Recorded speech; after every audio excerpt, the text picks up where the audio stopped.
Hallo ihr Lieben, schön, dass ihr da seid. Dieses Video wird ein bisschen anders als die letzten Videos, aber keine Sorge, es gibt weiterhin Züge zu sehen. Schaut euch mal diesen Kilometerstein da vorne an. Wir stehen hier im Bahnhof Emmelshausen am Beginn einer 15 Kilometer langen Bahnstrecke. Doch dieser Kilometerstein will uns weismachen, dass wir hier bei Kilometer 38,1 stehen.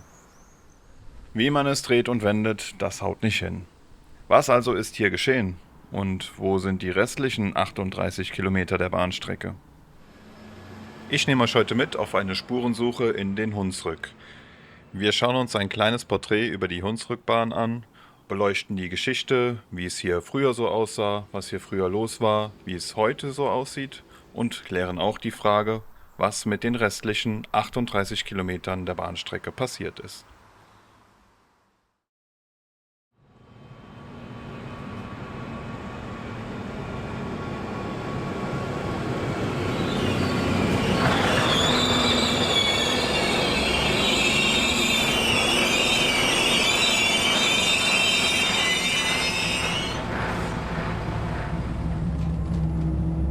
Die Hunsrückbahn ist eine heute 15,4 Kilometer lange, eingleisige Nebenbahn in Rheinland-Pfalz, südlich von Koblenz.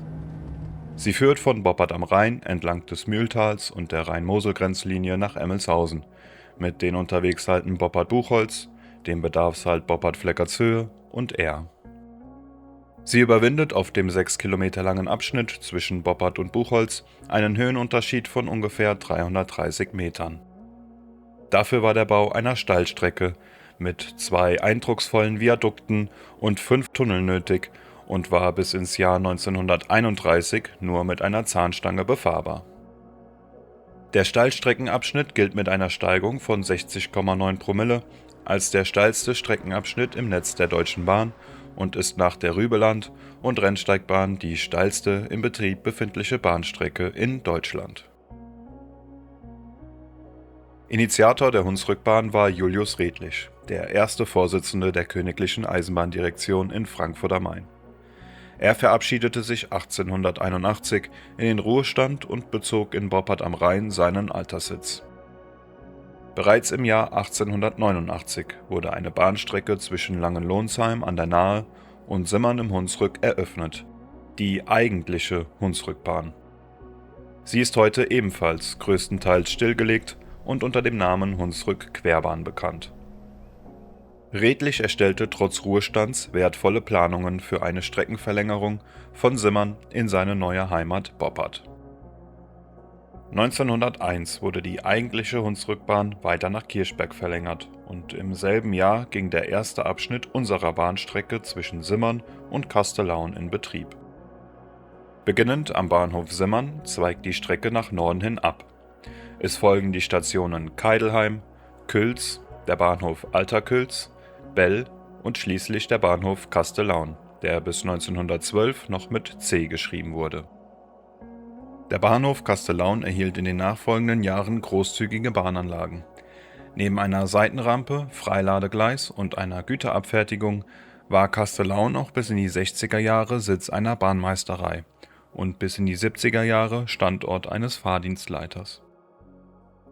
Direkt wurden die Planungen zur Weiterführung der Strecke begonnen. Zwischen den zur Auswahl stehenden Varianten entschied man sich, auch durch Redlichs unermüdliche Vorarbeit, für die Variante über Pfalzfeld nach Boppard.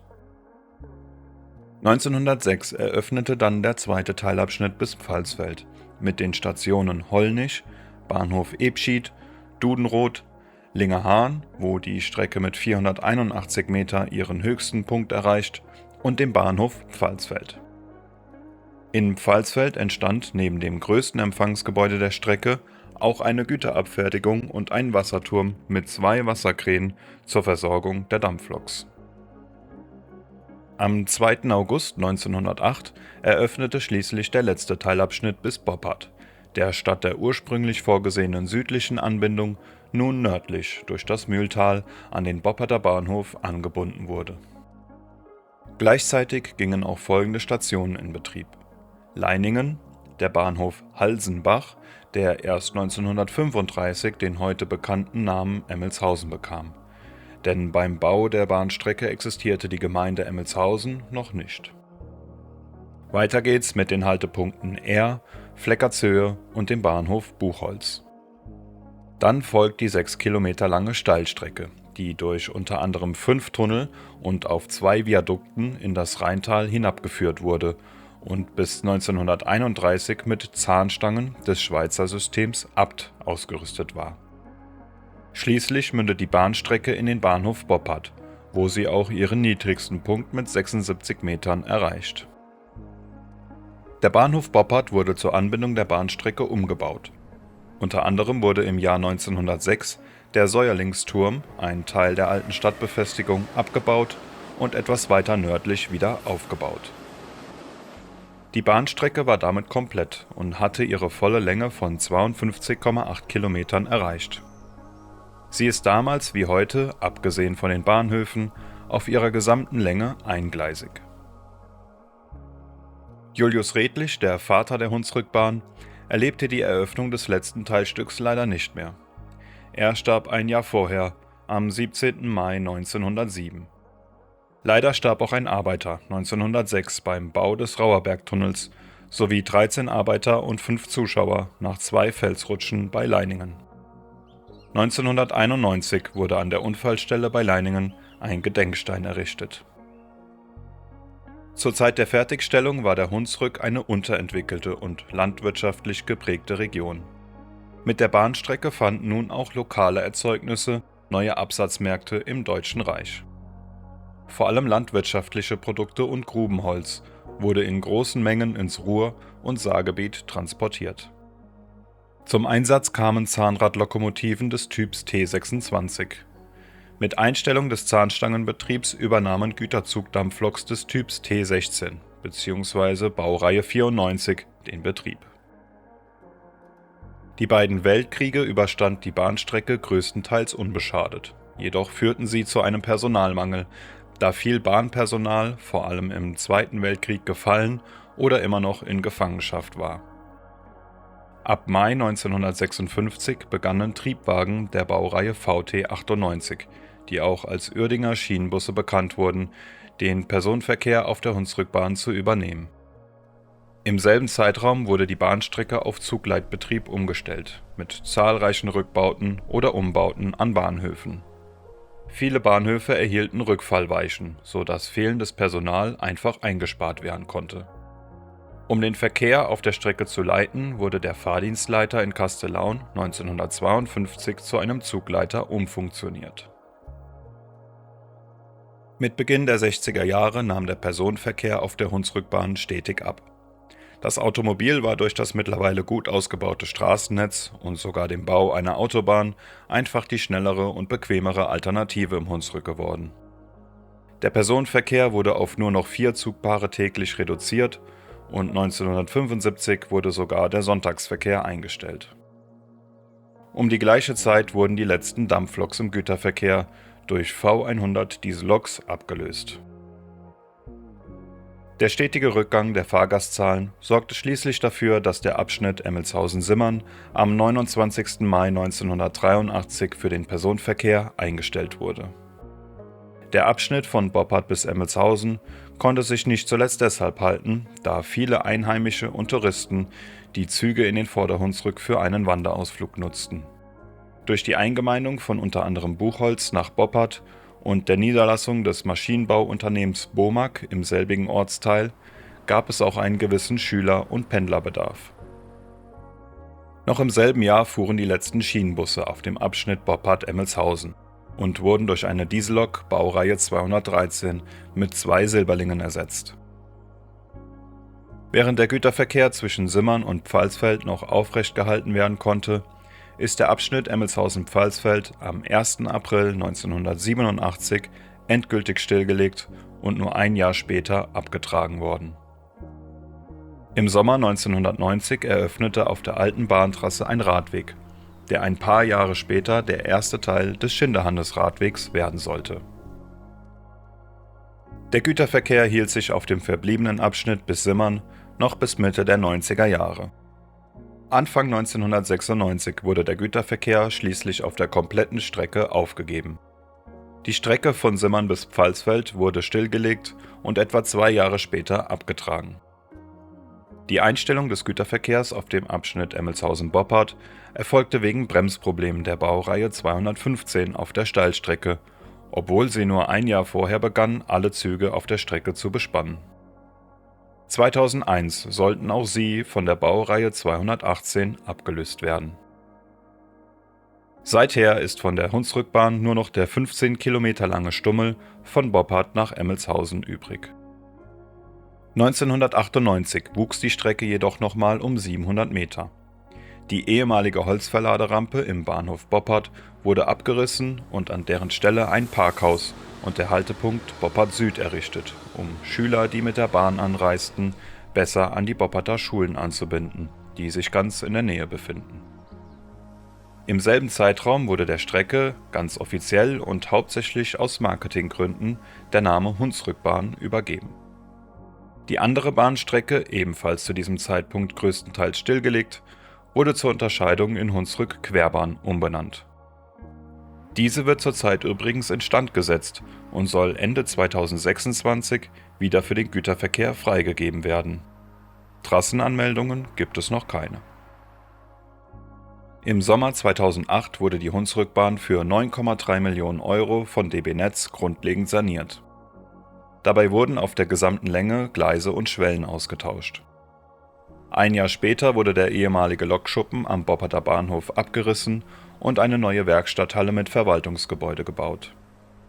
In den Herbstferien 2010 folgte dann noch der Umbau des Bahnhofs Emmelshausen, im folgenden Jahr erfolgte die Erneuerung der Bahnsteige der restlichen Haltepunkte. Heutzutage gibt es immer noch den ein oder anderen stummen Zeitzeugen, der an den stillgelegten Bahnabschnitt von Simmern bis Pfalzfeld erinnert. Fast alle Empfangsgebäude haben den Zahn der Zeit überstanden und werden als Wohngebäude weitergenutzt. So auch das ehemalige Empfangsgebäude von Kastellaun mitsamt Güterschuppen, die bis heute überlebt haben und mittlerweile von einem Malerfachbetrieb weiter genutzt werden. Im ehemaligen Bahnhof Ebschied kann man immer noch den einstigen Bahnsteig erkennen und in Lingerhahn befindet sich eine alte Kleinlok als Denkmal auf einer Grünfläche, die wohl aus Kletterschutzgründen von einem Bauzaun umkreist ist. Der Standort des ehemaligen Pfalzfelder Bahnhofs ist gut durch den markanten Wasserturm zu erkennen. Ein kleiner Teil der Bahnanlagen steht auch heute noch mit ein paar alten Waggons, die mittlerweile ordentlich zugewuchert sind und schon deutlich bessere Tage gesehen haben dürften. Das alte Empfangsgebäude ist mittlerweile in Privatbesitz und öffentlich leider nicht zugänglich. Im Empfangsgebäude von Emmelshausen befindet sich heute das Hunsrückbahnmuseum, das Sonntagvormittags geöffnet hat und neben einem Modellbahnnachbau auch viele alte Planungsunterlagen, Fotos und Bilder aus der Geschichte der Bahnstrecke ausstellt. Wer noch tiefer in die Geschichte der Hunsrückbahn eintauchen möchte, sollte hier unbedingt mal vorbeischauen. Nicht zu vergessen ist natürlich auch der bereits erwähnte 38 Kilometer lange Schinderhannes-Radweg, der seit dem Jahr 2000 vollständig von Emmelshausen bis Simmern befahrbar ist. Der Radweg ist wohl der beste Nachweis einer Bahnstrecke, da die Bahntrasse an sich nahezu vollständig in ursprünglicher Form erhalten blieb. Dazu gehört auch der beim Bau der Bahnstrecke angelegte 80 Meter lange Schmiedeltunnel bei Simmern. Seit dem Jahr 1990 ist der komplett verbliebene Teilabschnitt zwischen Boppard und Emmelshausen ein technisches Denkmal und steht unter Denkmalschutz. Ab Dezember 2009 sollte Rhenus Veniro, das 2020 von Transdev übernommen wurde, die Zugleistungen auf der Hunsrückbahn übernehmen. Zulassungsprobleme mit dem Triebwagen vom Typ Regio Shuttle RS1 verzögerten den Einsatz jedoch bis zum 29. April 2011.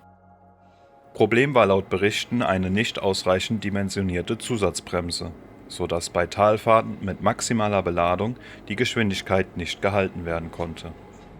Seit Januar 2012 haben die Fahrzeuge eine uneingeschränkte Steilstreckenzulassung des Eisenbahnbundesamts erhalten, sodass diese nun auch während der Hauptverkehrszeit in Mehrfachtraktion fahren dürfen. Im Fahrplanjahr 2026 bedient Transdev die einzige Bahnlinie auf der Hunsrückbahn, die Regionalbahnlinie 37 zwischen Boppard Hauptbahnhof und Emmelshausen, die tagsüber im Stundentakt verkehrt und im Schülerverkehr bis Boppard Süd durchgebunden ist.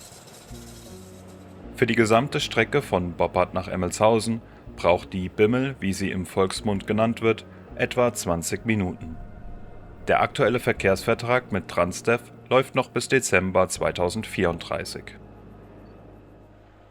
Der Personenverkehr unter der Woche ist eher von Schüler- und Pendlerverkehr geprägt, während am Wochenende hauptsächlich Touristen und Wanderer die Bahnen nutzen und sogar so ein kleiner Haltepunkt mitten im Wald wie Boppard-Fleckertshöhe häufig als Ausgangspunkt einer Wanderung genutzt wird.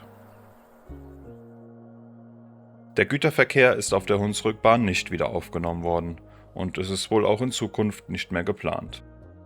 Seit Eröffnung der Bahnstrecke war der Güterverkehr auf dem Abschnitt Pfalzfeld-Boppard ohnehin nur von geringer Bedeutung. Zwischen den beiden Endbahnhöfen verläuft der Hunsrückbahn-Wanderweg, der grob der Bahnstrecke folgt und so manch schöne Aussicht auf die Bahnstrecke ermöglicht und Bahninteressierte wie auch Wanderfreunde dazu einlädt, mit der Bahn auf die Hunsrückhöhen zu fahren und wieder ins Rheintal hinunterzuwandern. Die Geschichte der Hunsrückbahn erzählt ein Schicksal, das viele Nebenbahnen in Deutschland Mitte und Ende des letzten Jahrhunderts ereilte. Der Bau einer Eisenbahn gab gerade ärmlichen und ländlicheren Gegenden die Möglichkeit, einen Wirtschaftsaufschwung zu erfahren. Mit der Verbreitung des Automobils verlagerte sich jedoch der Güter- wie auch der Personentransport immer mehr auf die Straßen, so dass die kleinen Bahnstrecken einfach nicht mehr profitabel betrieben werden konnten. Das Einzige, was wohl den restlichen Abschnitt der Hunsrückbahn rettete, war die technische und landschaftliche Besonderheit der Bahnstrecke sowie die vielfache Nutzung von Touristen in einer ohnehin sehr touristisch geprägten Region.